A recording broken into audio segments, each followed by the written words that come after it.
Is your startup about to incorporate with the right partners or with the wrong ones? Is it absolutely necessary to sign legal documents even though your business partners are your closest friends? And when is the right time to consult a lawyer when dealing with possible investors? Welcome to the 5th episode of The Pivot, and today we will answer those legal questions that were actually sent to me via Facebook Messenger from 2 of our viewers. So stay tuned.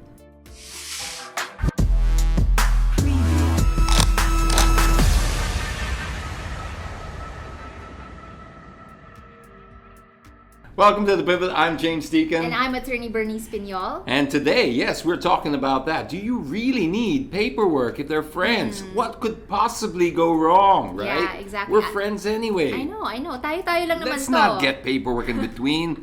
You're saying you don't trust me? But you've heard that story 100 times. I've heard this so many times in my, not so many years as a lawyer, but in my time as a lawyer, I've heard these statements so many times, but it actually leads to more problems than what they expect. So today we will talk about this problem, and we're actually gonna hear it from questions that were sent to me via Facebook Messenger. And so we're gonna read this and we're gonna try to give them free legal advice, but of course this is not absolute, right? You still need a lawyer with you. We're just gonna answer what we can based on the facts that you would give us, right, Tito James? Right, exactly. As a matter of fact, I should read the question out because the question is for you specifically. So let me be that voice. Sure. Attorney Bernice, I started a startup a long time ago, a company with my friends a few years ago. As one of the founders. Firstly, let me correct your grammar. You can't start a startup because that's redundant. But let's Start a startup? It's like going to the ATM machine. It's already an automatic teller So what was machine. the proper word? Commenced a startup. I commenced a startup. I'm being Instituted. silly. Don't listen to me. What's important is the meat in this, Yes. which is he was there, or he or she, it doesn't say, was there from the inception of the corporation and set aside my full-time work to focus on building our venture from scratch. I worked day and night for years and spent personal money to close deals with investors who eventually gave millions to the company. This I did because I knew the company was my baby. It was my very own. And it was also clearly agreed with my friend and I, who was the CEO of the company, that I was a partner, that I had shares, and that in exchange for all my labor, expenses, and the millions of pesos I brought in, that I would have 30% common shares. However, one day my partner tells me that I am no longer considered part of the company and that I won't be given shares anymore. I was stripped of my 30% share and have been removed as a partner in my own company because the CEO decided that instead of equity in the company that I helped build from scratch, I would just be reimbursed for my expenses and receive some compensation for all my hard work. It's been some time from that incident, and to this day I've not been compensated. My 30% share in the corporation is down to zero. I lost the company I dearly loved and labored so hard for, and I also lost a friend whom I have completely trusted and believed in. I don't know if I still have a legal remedy for all of this, especially that I never signed anything with my partner and our agreement was not made into a written contract. It's pretty long, but what would you advise? Yeah, that's a very tragic story. But actually. common, isn't it? It is. Unfortunately, it's very common, but it's heartbreaking anyway. You know, you hear these kinds of stories from startups where they started with friends, right? Because if you're friends, you wanna do things together, and there's that level of trust, right, that they enjoy as like a barkada or a friend. But yeah, it happens a lot. And the usual cause of this, from the people I interview, is that it usually comes from or is stemmed from a misunderstanding or like a conflict, or sometimes just downright greed And from one of the partners. Would you also say sometimes, in some incidents, there's this unexplainable jahe to discuss finances or right. arrangements? Somehow maybe in our upbringing, we're taught to not really discuss money and stuff. That's It's a true. little bit bastos, which it's not, but that's how I was brought up. Never ask a man how he earns, never talk about money in front of other people. Your Filipino side of the Yes, family. my Filipino side of the family. So what happens is when we get into business, it's almost borderline insulting to ask the person, hey, I need you to sign this first. Oh, anong kala mo sa akin? Right. How do you get past yeah, that? you get offended. I think the whole thesis of probably this episode, and to answer this legal question, is for me, you have to normalize signing documents. That's always a thing that I tell my clients. You normalize signing documents, and it's nothing offensive. I mean, I had this contract with my friend who's a photographer, and I signed an agreement with her, written. No matter how much I trust her, no matter how much she trusts me, I have to sign that document. Because for me, that's the best way to protect your friendship, right? So we can discuss this more, but as to the case of Rachel, it was really injustice that was done to her. I mean, we don't know the full story because I have to look into all the documents, I have to look at all the facts, right? But based on her story, there was really injustice here. And she was unfairly treated by her partners. And if you just look at the bare minimum of what the law requires, not looking at the corporation code or obligations and contracts, just look at Article 19 on human relations on the civil code, right? So I can read that for you. So it's the bare minimum, bare requirement. It says every person must, in the exercise of his rights and in the performance of his duties, act with justice, give everyone his due, and observe honesty and good faith.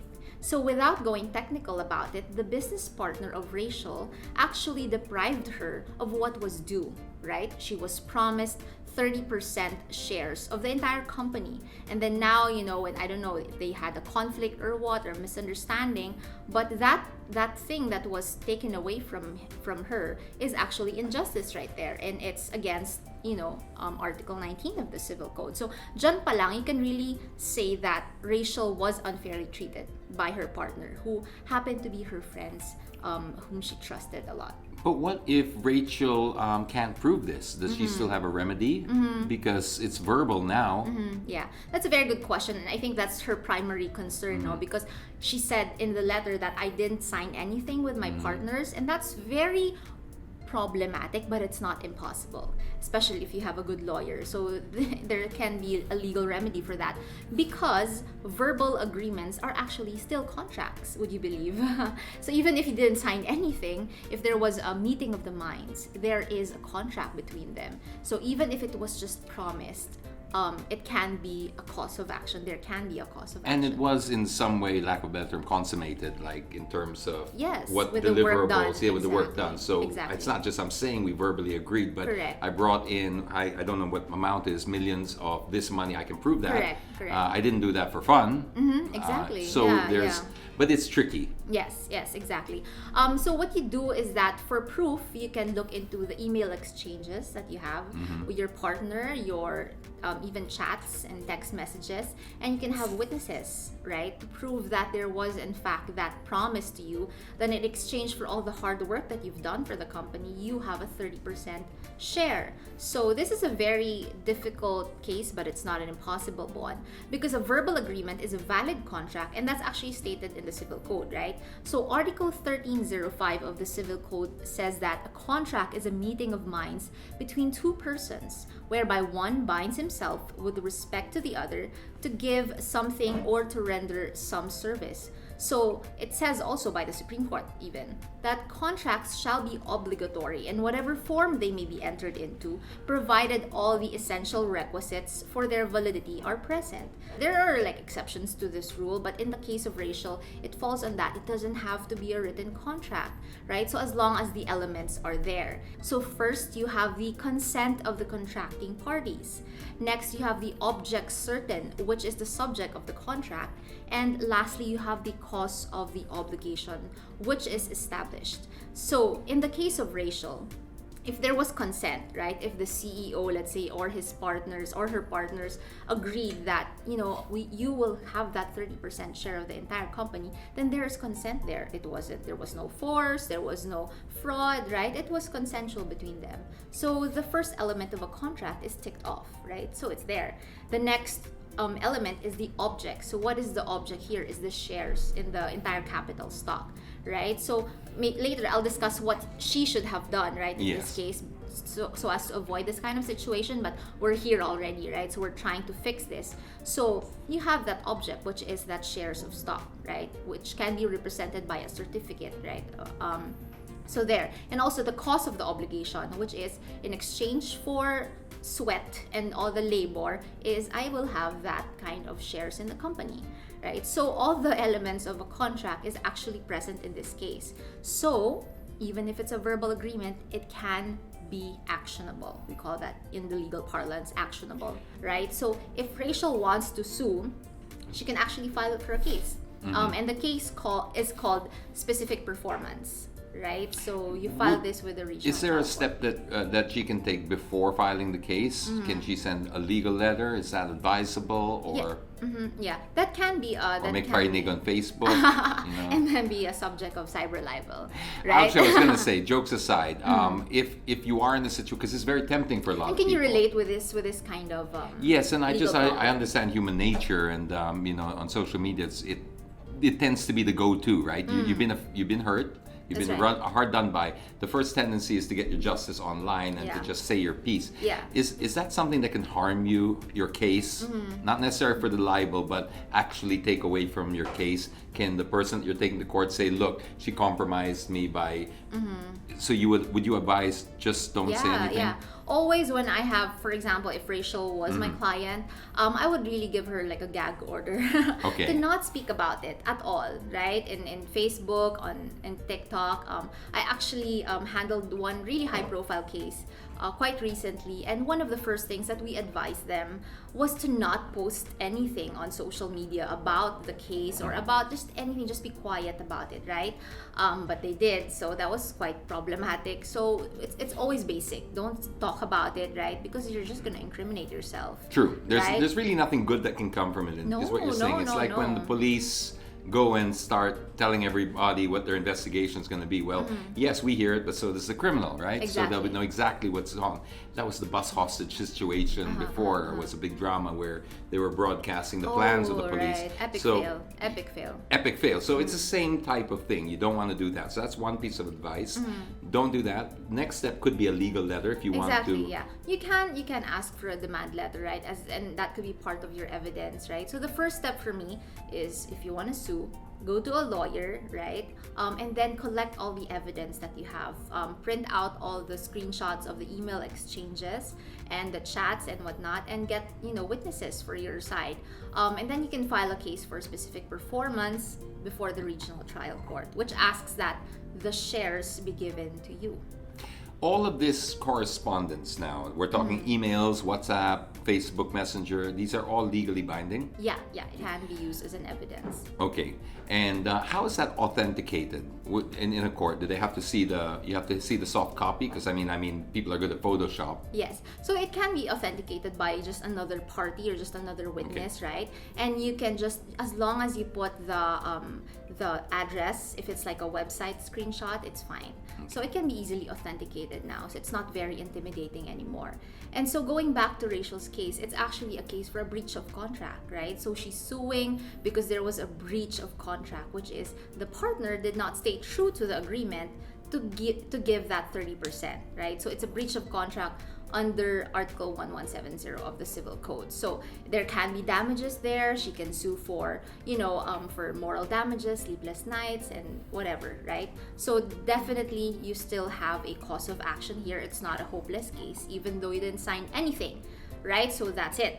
However, if you want to avoid I was going to say, there you go. We've covered, know I your think, what segue. Rachel came. Yeah. Thank you. You're taking my segue. But yes, if you Yes, want I to can feel avoid it. all this pain, Yeah. what should you do first? They say an ounce of prevention is always worth a pound of cure. Yeah. So if we go back to the case of Rachel, right? I mean, we don't want to cry over spilled milk, but there's lesson to be learned here. There are lessons to be learned here. So first is that you have to really sign an agreement, even with your partners. It can be a very awkward conversation with your partners, but it's the best way to protect your relationship, right? If So I for may- example, if you and I, Yeah. James, would enter into a business together, what business do you want? Like, Well, anything. We could even use, let's say, this as an example. And I think a little advice that I could probably give that has worked for me, because I have suffered the same. I did have an upbringing here, and I did have those antiquated, old-fashioned ways of thinking about money. But now I actually say this is to protect our relationship. Exactly. So I think most people, unless you have plans to dupe or you have malice in your heart, you won't get offended by that. As a matter of fact, you'll feel like, okay, thank you. That's respect for me, because the way that I used to see it was like, oh, I don't want to seem like I'm doubting the person's integrity. Exactly. That's the wrong way to look at No. it. What you Yeah. should be looking at is, I respect you so much. I want to manage the expectations in writing, so you and I both know exactly where we stand, so our friendship will always remain intact. Exactly. So we have to enter into a contract even though we're pretty confident about each other, right?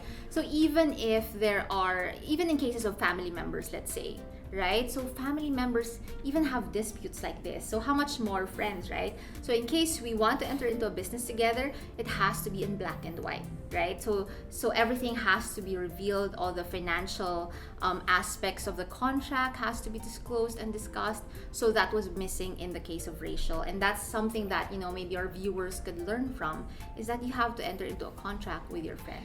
Another thing that I can pinpoint why people don't do this. One is, of course, the jahe factor, the trust. They don't want to offend the other party. The other is that the energy is usually so high when you enter into a startup or some new idea, that the last thing you want to spend is like a wet blanket. It's like you're on fifth gear already, or sixth gear, and you're like, you got your foot in the gas. It's like, wait, let's do the paperwork first.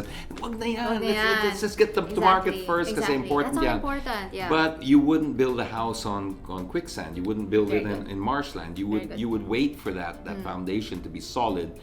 Then you can make 3, 4, 5, 6, 10 stories. It doesn't matter. But if you're gonna start off have you and tried this though? Have you? what, building on a bad foundation? No. I've Having had my personal experience with not it. having a contract. Yes, and I did learn the hard way, and it cost me quite a bit. I pass it now as tuition fee. Okay, but right. it was an expensive tuition fee, but one that I would hopefully want to avoid in the future, and I'm trying to use that to share with you, to not go down the same avenue. Sometimes you don't have to put your hand in the fire to know it's hot, right? You can take it from people like me. Yeah. And I also did the same thing. I kind of glossed over it, said, we'll get to that. Exactly. And then what happened was, the worst case scenario happened. Yeah. So here, what Rachel should have done also was to make sure that her shares were secured, let's say in a stock certificate or in a written document, right? So that it'll be easier if she asks for that in the future. And that partner or that CEO is bound by that written document, right? So here, she should have ensured that, let's say, when she was there from the start, right? So if she saw that the articles of incorporation were being prepared by the lawyers, she should have ensured that she has a spot there and that her shares were clearly disclosed and that she secured her position. If not, she could have entered with a memorandum of agreement, let's say, with the business partner and say that, this is an agreement between the two of us that you are entitled to this as long as these conditions are met, let's say, if there are any conditions, or just everything is there, right? So that there won't be any problem anymore, and so that it's easier to claim in the future. So normalize signing documents and contracts with your friends, right? And if you're that friend, right, who betrayed your partner, I mean, you can be penalized for this, right? You can be punished for this. If there was fraud, there could be criminal charges for estafa, right? If you run away with your business partner's money, things like that. So a lot of these things happen. So better just go about your transactions in good faith, because I believe that we all have to do justice to everyone, right? I mean, that's your friend.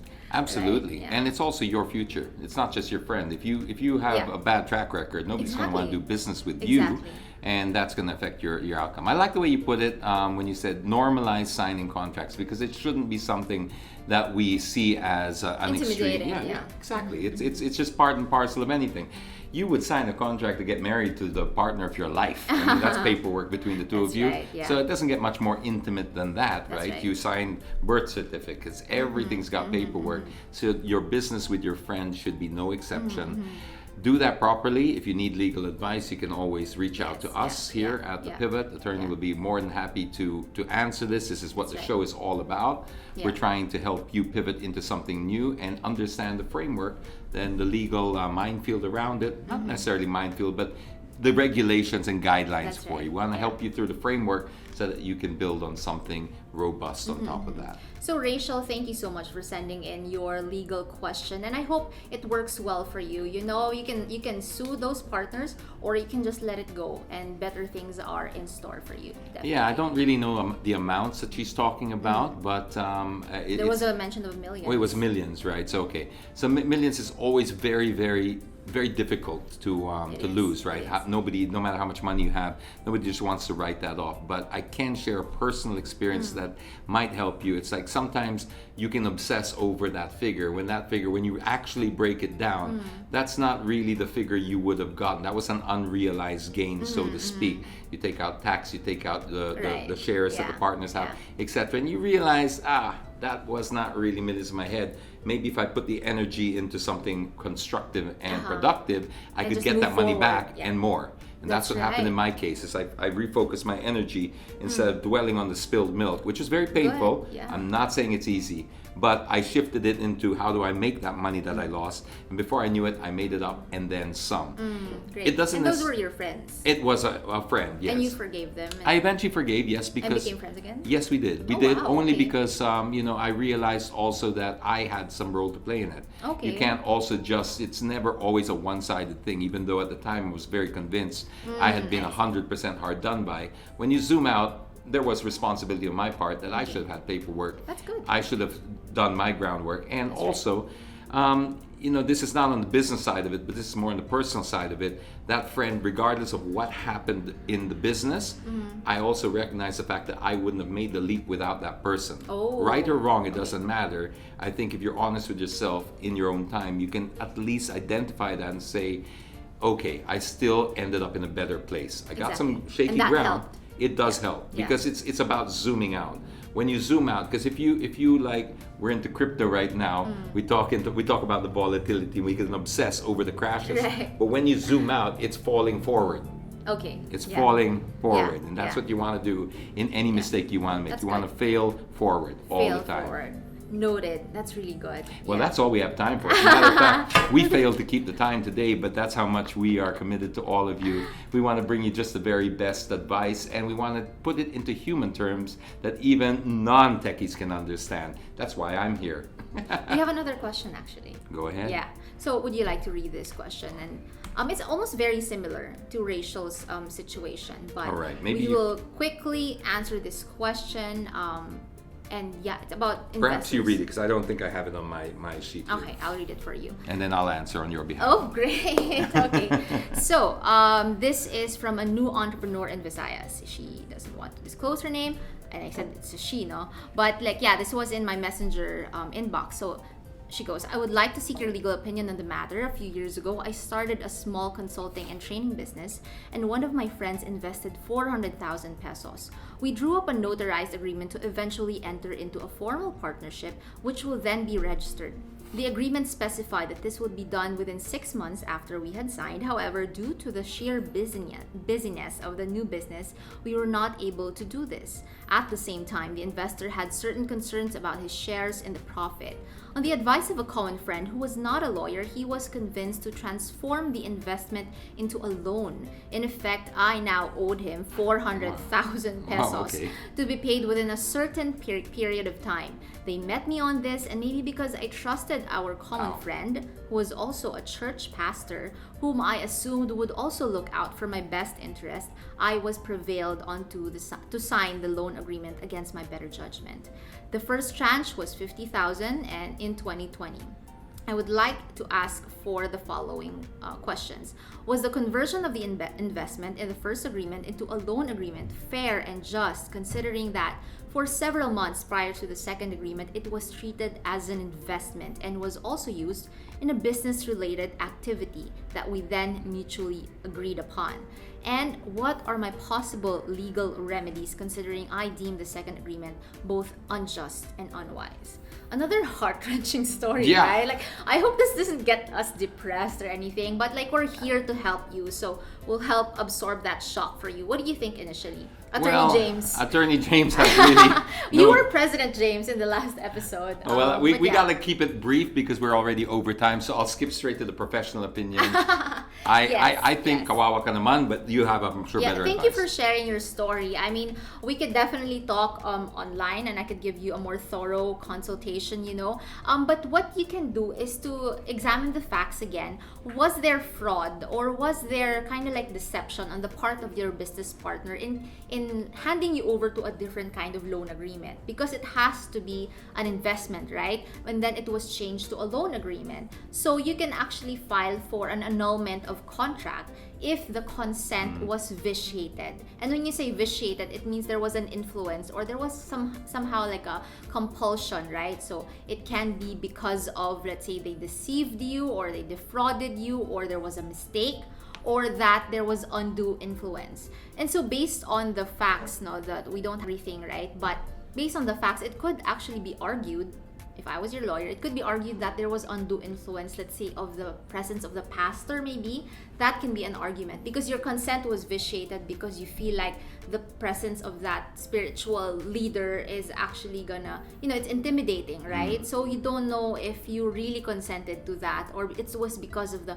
moral ascendancy of your partner vis-a-vis the pastor that influenced your consent for that loan agreement, when in fact there was really no consent to begin with, right? But it could also be argued that you knew what you were getting into, right? You knew the consequences of that, so that's for the other side. But it can still be argued that your consent was vitiated, and you can file for a complaint to annul the contract based on vitiated consent, right? Civil annulment or a church annulment? No. I mean, it was a pastor. It's a different kind You of have to be sure. annulment. Yeah, that's for another topic though. But yeah, you can file for the annulment of the contract because it's a voidable contract according to the law, right? So as my advice for you, you can try to negotiate with that partner of yours with a lawyer. Always sit beside a lawyer, because they're gonna fight for you, right? They're gonna pounce on your enemy, and try to make sure that you don't get incriminate the best, yourself either. Don't incriminate yourself. You get the best deal, right? And so there could be compromise in this case, but also if not, then you can file for a annulment of contract. And also next time, incorporate. Don't be a sole prop lang, and just do a kind of like a very atin-atin lang type of arrangement. Make it formal, incorporate, because when you're a corporation, the liabilities of the corporation does not attach to your person. So it could have been a proper investment to begin with, and you could have given shares instead of just like a verbal agreement or like an informal contract, right? So better incorporate and change your business structure, and do consult a lawyer, because there could be an argument for a vitiated consent in the case of your loan conversion, of your contract conversion. Well, there you go. Yeah. Well, we got to pretty much leave it there. We're already over time. I hope that answered both of your questions. They were long questions, but they were equally long answers. But that's what we're here for, even if we take a little bit longer than we should. I didn't feel it at all. Well, yes, of course, because there's just so much to get through. So but I think some of the juicy takeaways I had from that is, of course, do your groundwork, do your paperwork in advance. It is very, very important to get that foundation up and running. Get legal advice early. Right. Don't wait until you have a problem. You're trying to prevent it rather than cure it, and that's always going to save you a lot of time and money as well. And simple advice, things like set up a corporation, spread the risk out. It's like the blockchain. You don't reduce it to a single point of failure, right? That's what you want to do. You don't want to be held liable for everything, That's right. including Good segue, huh? including I noticed that. going overtime. That's what I'm liable for right now, and I'm getting all those No dirty penalty looks in behind that, the don't camera. So we're gonna leave it there. If you have any questions for us, drop them in the comments box. We would love to hear from you. That's Also, right. don't forget, if you are enjoying the content, you got to smash that like button. There's no other way for YouTube to know that you like that content unless you actually physically smash that button. Hit the Smash it. subscribe button as well, so if you can get more of this content delivered to you. Until next week, I'm James Deacon. And I'm attorney Bernice Piñol, and this show is brought to you by the law firm of Piñol, Santos and Associates. So thank you very much to our sponsors, the Aklan Group of Companies, and of course Mama Lou's Italian Kitchen for our delicious food. They're actually a cloud kitchen now, and they've pivoted into a tech startup, so exactly up our alley. So thank you very much for the support, and of course I'd like to thank Eva and Karina for my jewelry, and Home Lab, of course, for keeping us safe and making sure that we get swabbed and healthy. And yeah, thank you very much, Home Lab. All right, so till then, stay safe, guys. See Bye. you next week.